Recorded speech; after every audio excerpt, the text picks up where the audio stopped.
ಕರ್ನಾಟಕ ಕಾರ್ಯನಿರತ ಪತ್ರಕರ್ತರ ಸಂಘದ ಚನ್ನಗಿರಿ ತಾಲೂಕು ಘಟಕದ ವತಿಯಿಂದ ಚನ್ನಗಿರಿ ಪಟ್ಟಣದ ವಾಲ್ಮೀಕಿ ಸಮುದಾಯ ಭವನದಲ್ಲಿ ವಿಶ್ವ ಪತ್ರಿಕಾ ದಿನಾಚರಣೆ 2026 ಹಾಗೂ ನೂತನ ಪದಾಧಿಕಾರಿಗಳ ಪದಗ್ರಹಣ ಸಮಾರಂಭವನ್ನು ಅದ್ದೂರಿಯಾಗಿ ನಡೆಸಲಾಯಿತು. ಅಭಿನವ ಸಿದ್ಧಲಿಂಗ ಶಿವಾಚಾರ್ಯ ಶ್ರೀಗಳು ಜ್ಯೋತಿ ಬೆಳಗಿಸುವ ಮೂಲಕ ಕಾರ್ಯಕ್ರಮಕ್ಕೆ ಚಾಲನೆ ನೀಡಿದರು. ಬಳಿಕ ನಾಡಿನ ಪ್ರಜಾಪ್ರಭುತ್ವ ವ್ಯವಸ್ಥೆಯಲ್ಲಿ ಪತ್ರಕರ್ತರ ಪಾತ್ರ, ಜವಾಬ್ದಾರಿ ಮತ್ತು ಸಾಮಾಜಿಕ ಬದ್ಧತೆಯ ಕುರಿತು ಆಶೀರ್ವಚನ ನೀಡಿದ ಶ್ರೀಗಳು ಸತ್ಯ, ನಿಷ್ಪಕ್ಷಪಾತ ಹಾಗೂ ಜನಪರ ಸುದ್ದಿಗಳ ಮೂಲಕ ಸಮಾಜದ ಸರ್ವಾಂಗೀಣ ಅಭಿವೃದ್ಧಿಗೆ ಪತ್ರಕರ್ತರು ನಿರಂತರವಾಗಿ ಶ್ರಮಿಸಬೇಕು ಎಂದು ಕರೆ ನೀಡಿದರು. ನಂತರ ಕರ್ನಾಟಕ ಕಾರ್ಯನಿರತ ಪತ್ರಕರ್ತರ ಸಂಘದ ನೂತನ ಪದಾಧಿಕಾರಿಗಳಿಗೆ ಪ್ರಮಾಣ ವಚನ ಬೋಧಿಸಲಾಯಿತು. ನೂತನ ಅಧ್ಯಕ್ಷರು ಹಾಗೂ ಪದಾಧಿಕಾರಿಗಳು ಸಂಘದ ಅಭಿವೃದ್ಧಿ, ಪತ್ರಕರ್ತರ ಹಿತಾಸಕ್ತಿ, ಕಲ್ಯಾಣ ಯೋಜನೆಗಳ ಅನುಷ್ಠಾನ ಹಾಗೂ ಸಂಘಟನೆಯನ್ನು ಮತ್ತಷ್ಟು ಸದೃಢಗೊಳಿಸುವ ನಿಟ್ಟಿನಲ್ಲಿ ಪ್ರಾಮಾಣಿಕವಾಗಿ ಕಾರ್ಯನಿರ್ವಹಿಸುವುದಾಗಿ ಸಂಕಲ್ಪ ಮಾಡಿದರು. ಇದೇ ವೇಳೆ ನೂತನ ಅಧ್ಯಕ್ಷರಿಗೆ ಅಧಿಕಾರ ಹಸ್ತಾಂತರ ನೆರವೇರಿತು. ಕಾರ್ಯಕ್ರಮದ ಸಡಗರದಲ್ಲಿ ವಿವಿಧ ಕ್ಷೇತ್ರಗಳಲ್ಲಿ ಸಾಧನೆಗೈದ ಗಣ್ಯರನ್ನು ಸನ್ಮಾನಿಸಿ ಗೌರವಿಸಲಾಯಿತು. ಸಮಾರಂಭವನ್ನು ಉದ್ದೇಶಿಸಿ ಮಾತನಾಡಿದ ಗಣ್ಯರು, ವಿಶ್ವ ಪತ್ರಿಕಾ ದಿನಾಚರಣೆಯ ಹಿನ್ನೆಲೆಯಲ್ಲಿ ಪತ್ರಿಕಾ ಸ್ವಾತಂತ್ರ್ಯ, ಜವಾಬ್ದಾರಿಯುತ ಪತ್ರಿಕೋದ್ಯಮ, ಸಮಾಜಮುಖಿ ವರದಿಗಾರಿಕೆ ಹಾಗೂ ಪತ್ರಕರ್ತರ ಸುರಕ್ಷತೆಯ ಕುರಿತು ತಮ್ಮ ಅನಿಸಿಕೆಗಳನ್ನು ಹಂಚಿಕೊಂಡರು. ಈ ಕಾರ್ಯಕ್ರಮದಲ್ಲಿ ಕಾಂಗ್ರೆಸ್ ಮುಖಂಡ ಹೊದಿಗೆರೆ ರಮೇಶ್, ಕರ್ನಾಟಕ ಕಾರ್ಯನಿರತ ಪತ್ರಕರ್ತರ ಸಂಘದ ಜಿಲ್ಲಾ ಅಧ್ಯಕ್ಷ ಮಂಜುನಾಥ್, ಪ್ರಧಾನ ಕಾರ್ಯದರ್ಶಿ ಬದ್ರಿನಾಥ್, ಜಿಲ್ಲಾ ನಿರ್ದೇಶಕರಾದ ಸುರೇಶ್, ರಘುಪ್ರಸಾದ್, ಕಿರಣ್, ಚನ್ನಗಿರಿ ತಾಲೂಕು ಅಧ್ಯಕ್ಷ ರುದ್ರೇಶ್ ಶೆಟ್ಟಿ, ಪ್ರಧಾನ ಕಾರ್ಯದರ್ಶಿ ಅಣ್ಣೋಜಿರಾವ್ ಸೇರಿದಂತೆ ವಿವಿಧ ಇಲಾಖೆಗಳ ಅಧಿಕಾರಿಗಳು, ಹಿರಿಯ ಹಾಗೂ ಕಿರಿಯ ಪತ್ರಕರ್ತರು, ಸಂಘದ ಪದಾಧಿಕಾರಿಗಳು ಹಾಗೂ ಸದಸ್ಯರು ಉಪಸ್ಥಿತರಿದ್ದರು. ಮೊದಲಿಗೆ ಪತ್ರಿಕಾ ರಂಗ ಎಷ್ಟು ಅವಶ್ಯಕತೆ ಇದೆ ಎನ್ನುವುದನ್ನು ಮಾತುಗಳನ್ನು ಈಗಾಗಲೇ ಸಾಕಷ್ಟು ವಿಚಾರಗಳನ್ನು ತಿಳಿಸಿದ್ದಾರೆ. ಪ್ರತಿಯೊಂದು ರಂಗದಲ್ಲಿಯೂ ಕೂಡ ತಾರತಮ್ಯ ಇದ್ದೇ ಇದೆ. ಆದರೆ ತಾರತಮ್ಯ ಇಲ್ಲದೇ ಇರತಕ್ಕಂತಹ ಜಾಗ ಯಾವುದೂ ಇಲ್ಲ. ಎಲ್ಲ ರಂಗಗಳನ್ನು ಕೂಡ ಶುದ್ಧೀಕರಣ ಮಾಡುವಂತಹ ಶಕ್ತಿ ಯಾವ ರಂಗದಲ್ಲಿದೆ ಅಂದರೆ ಅದು ಪತ್ರಿಕಾ ರಂಗದಲ್ಲಿ ಮಾತ್ರ ಇರೋದಕ್ಕೆ ಸಾಧ್ಯ ಇದೆ ಅಂತ ಹೇಳೋದಕ್ಕೆ ತುಂಬ ಮೆಚ್ಚುಗೆ ಅಂತ ಹೇಳೋದಕ್ಕೆ ಇಷ್ಟಪಡ್ತೇನೆ. ಮೊದಲು ಪತ್ರಿಕೆಗಳು ಹೇಗಿದ್ವು ಅಂದರೆ, ನಾನು ಪ್ರಾಥಮಿಕ ಶಾಲೆಯಲ್ಲಿ ಅಧ್ಯಯನ ಮಾಡುವಾಗ ಪ್ರತಿಯೊಬ್ಬ ಹುಡುಗನು ಕೂಡ ಶಾಲೆಯ ಮೊದಲನೆಯ ಪ್ರೇಯರ್ ಆದಮೇಲೆ ಪತ್ರಿಕೆಯ ಹೈಲೈಟ್ಸ್ಗಳನ್ನ ಓದಬೇಕಿತ್ತು, ಕೇಳಬೇಕಿತ್ತು.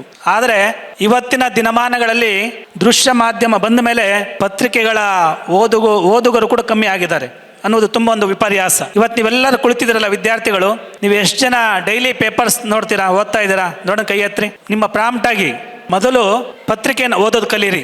ಮೊಬೈಲ್ ಹಿಡಿಯೋದಕ್ಕಿಂತ ಮೊದಲು ಪತ್ರಿಕೆ ಹಿಡೀರಿ, ನೀವು ಅತ್ಯಂತ ಉನ್ನತ ಮಟ್ಟಕ್ಕೆ ಹೋಗ್ತೀರಾ. ವಿದ್ಯಾರ್ಥಿಗಳ ಗಮನಕ್ಕಿದು. ಏಕೆಂದ್ರೆ ವಿದ್ಯಾರ್ಥಿ ಜೀವನದಲ್ಲಿ ಯಾರು ಹೆಚ್ಚು ಅಧ್ಯಯನವನ್ನು ಮಾಡ್ತಾನೋ ಅವನು ಉನ್ನತ ಸ್ಥಾನಕ್ಕೆ ಹೋಗೋದಕ್ಕೆ ಸಾಧ್ಯ ಆಗ್ತದೆ.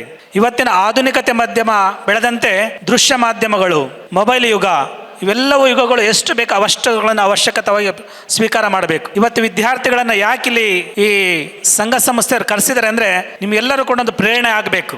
ಸಮಾಜವನ್ನು ತಿದ್ದುವಂಥ ಕೆಲಸವನ್ನು ಯಾರು ಮಾಡಬೇಕಂದ್ರೆ ಒಂದು ಪತ್ರಿಕಾ ರಂಗ ವಿದ್ಯಾರ್ಥಿಗಳಿಗೆ ಮಾರ್ಗದರ್ಶನ ಆಗಬೇಕೆನ್ನುವಂಥ ಉದ್ದೇಶಕ್ಕೋಸ್ಕರ ನಿಮ್ಮೆಲ್ಲರೂ ಕೂಡ ಇವರು ಕರೆದಿದ್ದಾರೆ. ಹಾಗಾಗಿ ಈ ಪತ್ರಿಕಾ ದಿನಾಚರಣೆ ಮತ್ತು ಚೆನ್ನಮ್ಮ ಪ್ರಶಸ್ತಿ ಪ್ರದಾನ, ಗೌರವ ಸನ್ಮಾನ ಇವೆಲ್ಲ ಕಾರ್ಯಕ್ರಮ ಕೂಡ ತುಂಬ ಯಶಸ್ವಿಯಾಗಿ ನಡೆದಿದ್ದಾವೆ. ನಮ್ಮ ಚಂದ್ರಾಸ್ ಹಿರೇಮಳಲಿ ಅವರು ಬೆಳೆದು ಬಂದಂತಹ ಆದಿಯನ್ನು ಕೂಡ ಅವರು ಸ್ಮರಿಸಿದ್ದಾರೆ. ಏಕೆಂದರೆ ಅವರೊಬ್ಬ ಲೆಕ್ಚರ್ ಆಗಿ, ಒಂದು ಪ್ರೊಫೆಸರ್ ಆಗಿ ತಮ್ಮ ಉದ್ಯೋಗವನ್ನು ಮಾಡ್ಕೊಂಡು ಹೋಗ್ಬೋದಿತ್ತು. ಆದರೆ ಜನಸಾಮಾನ್ಯರಿಗೂ ಕೂಡ ಮುಟ್ಟುವಂಥ ಕೆಲಸವನ್ನು ಮಾಡಬೇಕು ಅಂದರೆ ಒಂದು ಪತ್ರಿಕೆ ರಂಗ ತುಂಬ ಯಶಸ್ವಿಯಾದಂಥ ದಾರಿ ಅಂತ ಅವರು ಈ ಪತ್ರಿಕೆಯನ್ನು ಅವರು ಇಟ್ಕೊಂಡಿದ್ದಾರೆ. ಈ ವೇದಿಕೆಯಿಂದ ಒಂದಿಷ್ಟು ಸಂದೇಶಗಳನ್ನ ಒಯ್ತಾರೆ, ಒಂದಿಷ್ಟು ವಿಷಯಗಳನ್ನ ಒಯ್ತಾರೆ ಅಂತಕ್ಕಂಥದ್ದು ಅದು ಭಾಳ ಅರ್ಥಪೂರ್ಣ. ಹಾಗಾಗಿ ವಿದ್ಯಾರ್ಥಿಗಳನ್ನ ಕರೆದಿದ್ದಕ್ಕೆ ಈ ಸಂಘಟನೆಯವರಿಗೆ ಧನ್ಯವಾದಗಳನ್ನ ಹೇಳ್ತಾ, ಚುನಾವಣೆ 6 ತಿಂಗಳಾದರೂ ಕೂಡ ಇಷ್ಟು ದಿನದ ನಂತರ ನೀವು ಪದಾಧಿಕಾರಿಗಳ ಅಧಿಕಾರ ಸ್ವೀಕಾರ ಸಮಾರಂಭ ಮಾಡ್ತಾ ಇರ್ತಕ್ಕಂಥದ್ದು ಎಲ್ಲೋ ಒಂದು ಕಡೆ ಬೇಸರದ ಸಂಗತಿ. ಯಾಕಪ್ಪ, ಸಮಾಜದ ಕೊಳೆಯನ್ನು ತೊಳಿತಕ್ಕಂಥ ವೃತ್ತಿಯಲ್ಲಿರ್ತಕ್ಕಂಥವ್ರು ನೀವು, ಸಮಾಜದ ನ್ಯೂನತೆಗಳನ್ನ ತಿದ್ದತಕ್ಕಂಥ ಸ್ಥಾನದಲ್ಲಿರ್ತಕ್ಕಂಥವ್ರು ನೀವು, ಈ ಸಮಾಜದ ಆಗು ಹೋಗುಗಳ ಬಗ್ಗೆ ಸಾಮಾಜಿಕ ಜವಾಬ್ದಾರಿಯನ್ನು ಹೊತ್ತಿರ್ತಕ್ಕಂಥವ್ರು ನೀವು, ಮುಂದಿನ ಪೀಳಿಗೆಯನ್ನು ಈ ದೇಶಕ್ಕೆ ಕೊಡುಗೆಯಾಗಿ ಕೊಡ್ತಕ್ಕಂಥದ್ದಕ್ಕೆ ಸಂದೇಶವನ್ನು ಕೊಡ್ತಕ್ಕಂಥವ್ರು ನೀವು, ದೇಶದಲ್ಲಿ ವಾಸ್ತವ ಸ್ಥಿತಿ ಏನಿದೆ ಅಂತಕ್ಕಂಥದ್ದನ್ನು ಈ ದೇಶದ ಪ್ರತಿ ಕುಟುಂಬಕ್ಕೂ ಕೂಡ ತಲುಪಿಸ್ತಕ್ಕಂಥವ್ರು ನೀವು. ನಿಮ್ಮ ಜವಾಬ್ದಾರಿಗಳು ಈ ದೇಶದ ಸಂವಿಧಾನವನ್ನು ಕಾಪಾಡ್ತಕ್ಕಂಥವ್ರು ನೀವು.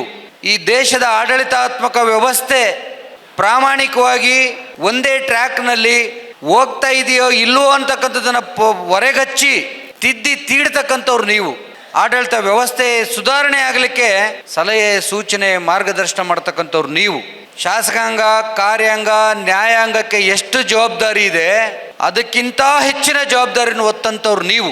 ನಿಮ್ಮಿಂದ ಲೋಪದೋಷಗಳಾದರೆ, ನಿಮ್ಮಲ್ಲಿ ಒಡಕು ಬಂದರೆ, ನಿಮ್ಮಲ್ಲಿ ಸಂಘರ್ಷ ಬಂದರೆ, ನಿಮ್ಮಲ್ಲಿ ಮನಸ್ತಾಪ ಬಂದರೆ, ನಿಮ್ಮಲ್ಲಿ ವೈಚಾರಿಕತೆ ಕಳ್ಕೊಂಡ್ರೆ, ನಿಮ್ಮಲ್ಲಿ ನೈತಿಕತೆ ಕಳ್ಕೊಂಡ್ರೆ ಯಾರು ತಿದ್ದಬೇಕು ನಿಮ್ಮನ್ನು? ಯಾರು ತಿದ್ದಬೇಕು ನಿಮ್ಮನ್ನು? ಚುನಾವಣೆ ಮಾಡ್ಕೊಂಡಿದ್ದೀರಿ, ಏನು ವ್ಯವಸ್ಥೆ ಸಿಸ್ಟಮ್ಯಾಟಿಕ್ ಪ್ರಕಾರ ಚುನಾವಣೆ ಮಾಡ್ಕೊಂಡಿದ್ದೀರಿ. ನಿಮ್ಮ ವೈಯಕ್ತಿಕ ಸಮಸ್ಯೆಗಳು ಸಾವಿರಾರು ಇರಲಿ, ನನ್ನ ದೃಷ್ಟಿಕೋನದಲ್ಲಿ ಯಾವುದಾದ್ರೂ ಒಂದು ಸಮಸ್ಯೆಗೆ ಪರಿಹಾರ ಅಂತ ಇದ್ದರೆ ಪರಸ್ಪರ ಚರ್ಚೆ, ವಿಚಾರ ವಿನಿಮಯ, ಮಾತುಕತೆ ಮುಖೇನ ಎಲ್ಲ ಸಮಸ್ಯೆಯನ್ನು ಬಗೆಹರಿಸಕ್ಕಂಥ ಅವಕಾಶ ಇರ್ತದೆ. ಯಾಕೆ ನೀವು ಚಿಂತಕರಾಗಿ ವಿಚಾರ ಮಾಡುವಂಥವರಾಗಿ ಇಷ್ಟೆಲ್ಲ ನ್ಯೂನತೆಗಳನ್ನು ಸರಿಪಡಿಸ್ತಕ್ಕಂಥ ಜವಾಬ್ದಾರಿ ಹೊತ್ತವರಾಗಿ ಇಷ್ಟು ದಿನ ಡಿಲೇ ಆಯಿತು? ಇದು ನೋವಿನ ವಿಚಾರ. ನನಗೆ ಜವಾಬ್ದಾರಿ ಇದೆ, ಅದಕ್ಕೋಸ್ಕರ ನಿಮಗೆ ಹೇಳ್ತಾ ಇದ್ದೀನಿ. ಏಕೆಂದರೆ ನಾನು ಇದನ್ನು ಚನ್ನಗಿರಿ ತಾಲೂಕಿನ ಪತ್ರಕರ್ತರ ಸಂಘಕ್ಕೆ ಮೀಸಲಾಗಿ ಮಾತಾಡ್ತಾ ಇದ್ದೀನಿ. ಯಾರು ರಾಜ್ಯ ಮಟ್ಟದ ಪದಾಧಿಕಾರಿಗಳು ನೋವು ಮಾಡ್ಕೊಳ್ಳೋದು ಬೇಡ. ಯಾಕೆಂದರೆ ನಮ್ಮ ಹಿರೇಮಳ್ಳಿ ಚಂದ್ರಾಸ್ ಅವರು ಹಿರಿಯರಿದ್ದಾರೆ, ನಮ್ಮ ಕಾರ್ಯದರ್ಶಿಗಳು ಬೆಂಗಳೂರಿಂದ ಬಂದಿರೋ ಲೋಕಣ್ಣವರು. ಯಾಕೆಂದರೆ ಇಲ್ಲಿರ್ತಕ್ಕಂಥವ್ರು ಎಲ್ಲರೂ ಕೂಡ ನನ್ನ ಬಂಧುಗಳು, ಸ್ನೇಹಿತರುಗಳು, ನನ್ನ ಸಹೋದರರು ಇದ್ದೀರಿ. ಇಲ್ಲಿ ಯಾರು ಬೇರೆ ಇಲ್ಲ. ನಿಮ್ಮೆಲ್ಲರ ಮೇಲೆ ನನ್ನ ಕಣ್ಣಿದೆ, ನನ್ನ ಜವಾಬ್ದಾರಿನೂ ಇದೆ. ಈ ತಾಲೂಕಿನಲ್ಲಿ 25 ವರ್ಷದಿಂದ ಸಾರ್ವಜನಿಕರ ಜೊತೆಗೆ ಇದ್ದು ಬಂದವನು ನಾನು. ಯಾವ ಗ್ರಾಮದಲ್ಲಿ, ಯಾವ ಕಚೇರಿನಲ್ಲಿ, ಯಾವ ಇಲಾಖೆನಲ್ಲಿ ಬೆಳಗಿಂದ ಸಂಜೆ ತನಕ ಏನು ನಡೀತಿದೆ ಅಂತಕ್ಕಂಥದ್ದು ಕರೆಂಟ್ ಅಫೇರ್ಸ್ ನನ್ನ ನಾಲೆಜಿಗೆ ಇರ್ತದೆ. ನನ್ನ ನಾಲೆಜಿಗೆ ಇಲ್ದಂಗೆ ಏನೂ ಇಲ್ಲ. 25 ವರ್ಷ ಯಾರೇ ಶಾಸಕರಾಗಿರಲಿ, ಈ ತಾಲೂಕಿನ ಪ್ರತಿ ಗ್ರಾಮದಲ್ಲಿ ನಡೀತಕ್ಕಂಥ ಸಂದೇಶಗಳು ನನಗೆ ಪ್ರತಿ ದಿನ ಬರುತ್ತೆ. ಅದಕ್ಕೆ ನನಗೆ ನೋವಿದೆ. ನೀವು ಈ ನಮ್ಮ ಲೋಕಣ್ಣವ್ರು ಹೇಳ್ತಿದ್ರು 1843ನೇ ಇಸ್ವಿನಲ್ಲಿ ಪತ್ರಿಕೆ ಪ್ರಾರಂಭ ಆಗಿದ್ದು, ಸುಮಾರು 180 ಇಯರ್ಸ್ ಕ್ರಾಸ್ ಆಯಿತು. ಆದರೆ ಸಂಘಟನೆಗಳು ಪ್ರಾರಂಭ ಆಗಿ ಇತ್ತೀಚೆಗೆ ಸಂಘಟನೆಗಳು ಪ್ರಾರಂಭ ಆಗಿದ್ದು. ಸಂಘಟನೆಗಳು ಯಾವತ್ತೂ ಕೂಡ ವಿಘಟನೆ ಹತ್ರ ಹೋಗಬಾರ್ದು. ಸಂಘಟನೆ ಪ್ರಾರಂಭ ಆದ ತಕ್ಷಣ ವಿಘಟನೆ ಸ್ಟಾರ್ಟ್ ಆಗ್ತದೆ. ಸಂಘಟನೆ ಆಗ್ತಕ್ಕಂಥದ್ದು ಉದ್ದೇಶ ಏನು? ನಮ್ಮ ಚಿಂತನೆಗಳು ಒಂದಾಗಿರಬೇಕು. ನಮ್ಮ ಸಂಕಟಗಳು ನಿವಾರಿಸ್ಕೊಳ್ಳಿಕ್ಕೆ, ನಮ್ಮ ಮುಂದಿರ್ತಕ್ಕಂಥ ಸವಾಲುಗಳನ್ನ ನಿವಾರಿಸ್ಕೊಳ್ಳಿಕ್ಕೆ ನಾವು ಸಂಘಟಿತರಾಗಿ ಒಟ್ಟಾಗಿ ಹೋರಾಟ ಮಾಡಬೇಕಂತ ಏಕತಾ ಮನೋಭಾವವನ್ನು ಬೆಳೆಸ್ಕೊಂಡು ನೀವು ಸಂಘಟಿತರಾಗಿ ನೀವು ಇನ್ನೂ ದಷ್ಟಪುಷ್ಟವಾಗಿ ಸಂಘಟನೆಯನ್ನು ಕಟ್ಟಲಿಕ್ಕೆ ಸಹಕಾರಿಯಾಗಲಿ ಅಂತ ನೀವು ಸಂಘಟನೆಯನ್ನು ಮಾಡ್ತಕ್ಕಂಥದ್ದು.